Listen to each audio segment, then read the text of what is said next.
नमस्कार दोस्तों, मैं शुभम स्वागत करता हूं अपने YouTube चैनल लाइफ थॉट्स में। मैं हाजिर हूं आपके लिए एक प्यारी सी कहानी लेकर। तो बिना देर किए कहानी की शुरुआत करते हैं। 5:30 को ऑफिस खत्म होने के बाद मैं सीधा घर नहीं गया था क्योंकि मुझे मेरे दोस्त का फोन आया था जिसने मुझे मलाड में रुकने के लिए कहा था। उसे कुछ शॉपिंग करनी थी, इसलिए उसने कहा था तुम रुकना, साथ में जाएंगे। हम दोनों हमेशा एक साथ की शॉपिंग करने जाते थे। उस शॉप के पास पार्किंग के लिए पेरेली कुछ लोहे के एंगल लगाए हुए थे। मैं उन्हीं पर चढ़कर बैठ गया और अपने दोस्त का इंतजार करने लगा। एक लगभग 70-72 साल का बुजुर्ग आदमी, आंखों पर मोटे कांच वाले चश्मे, नीले धोती और कुर्ता पहने मेरे पास आया क्योंकि मैं लोहे के एंगल्स पर 3-4 फुट ऊंचाई पर बैठा था। उसने मेरे घुटनों को छुआ और बोला, बेटा एक वड़ा पाव खरीद कर दे दोगे तो बहुत अच्छा होगा, बहुत ज्यादा भूख लगी है। मैंने जब उस बूढ़े आदमी की तरफ देखा तो वह मुझे रोजाना दिख रहे भिखारियों में से नहीं लगे। उन्हें देखकर ऐसा भी नहीं लग रहा था कि वह हर दिन भीख मांगते होंगे। ऐसे अचानक किसी बुजुर्ग ने मेरे पैरों को हाथ लगाया तो मुझे बहुत अजीब महसूस हुआ। मैं तुरंत एंगल से कूदकर नीचे खड़ा हो गया। मैंने अपने जेब में हाथ डाला और 50 रुपए निकालकर उस बुजुर्ग को देते हुए कहा, अंकल आपको भूख लगी है तो ये लीजिए 50 रुपए, कुछ खा लीजिए। बुजुर्ग ने कहा, नहीं बेटा पैसे मत दो, बस एक वड़ा पाव लाकर दे दो, उतना बस है मेरे लिए। ठीक है, मैं ला कर देता हूँ, आप यहीं बैठिए, कहकर मैं वड़ा पाव की दुकान में गया और एक वड़ा पाव खरीद कर लाया और बुजुर्ग को खाने के लिए दिया। बुजुर्ग नीचे बैठकर वड़ा पाव खाने लगे। मेरी तरफ देखकर वह बोले, ऊपर मत बैठो, गिर जाओगे, यहाँ बैठो, मेरे पास कोई साथ बैठेगा तो मुझे भी 2 निवाले अच्छे से खा जाएंगे। मैं उनका कहना टाल नहीं पाया और उनके साथ ही बैठ गया। फिर मैंने ऐसे ही उनसे सवाल करना शुरू किया, कहाँ से आए हैं, कहाँ जाएंगे, किससे मिलने आए हैं, वगैरह वगैरह। मैं नागपुर से आया हूँ, एक छोटे से गांव में रहता हूँ। यहाँ मुंबई में मेरा तुम्हारे जितनी उम्र का एक बेटा है, एक बड़ी कंपनी में इंजीनियर है, उससे मिलने आया हूँ। 2 साल पहले उसकी शादी हुई, लव मैरिज। बहू पढ़ी लिखी है, नए विचारों वाली।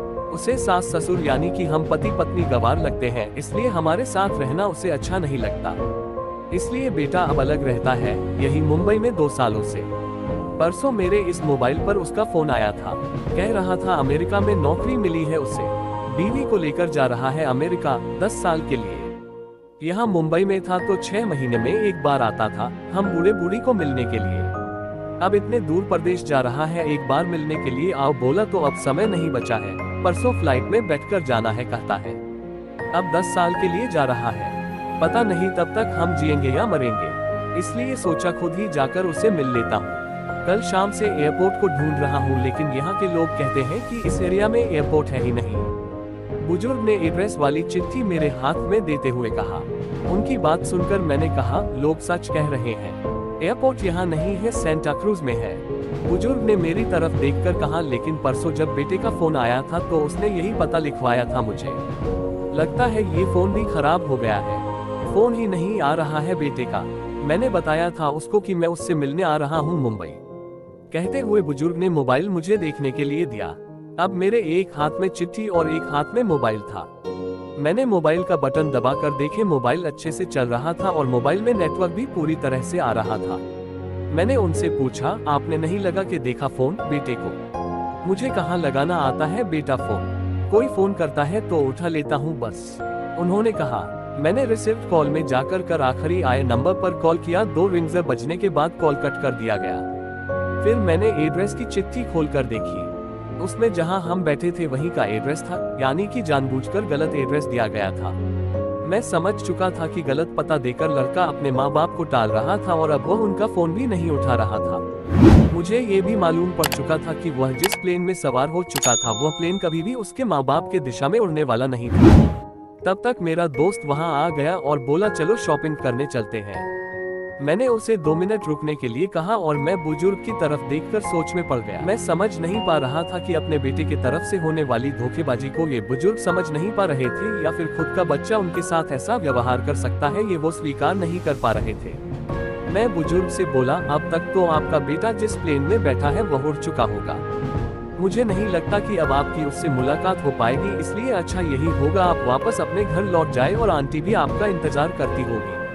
मेरी बात सुनते ही अगले ही क्षण उनकी आंखें भर आई। आंसू भरी आंखों से वह मेरी तरफ देखने लगे। घर जाने के लिए भाड़े के पैसे देते हुए मैंने उनके हाथों पर हाथ रखा और पूछा, अंकल मैं कब से आपके हाथों में ये डब्बा देख रहा हूँ, क्या है इस डब्बे में? मोतीचूर के लड्डू है, मेरे बेटे के पसंद के, उसके माँ ने भेजे हैं उसके लिए खुद बनाकर, बुजुर्ग ने कहा। किसी खंजर से मेरे दिल को चीर कर मेरे अंतःकरण को लहूलुहान कर दिया हो, ऐसी मेरी हालत हो गई। मैं निशब्द होकर बुजुर्ग की तरफ देखता रहा और वहीं बैठा रहा। ये भाई चलना, देर हो रही है।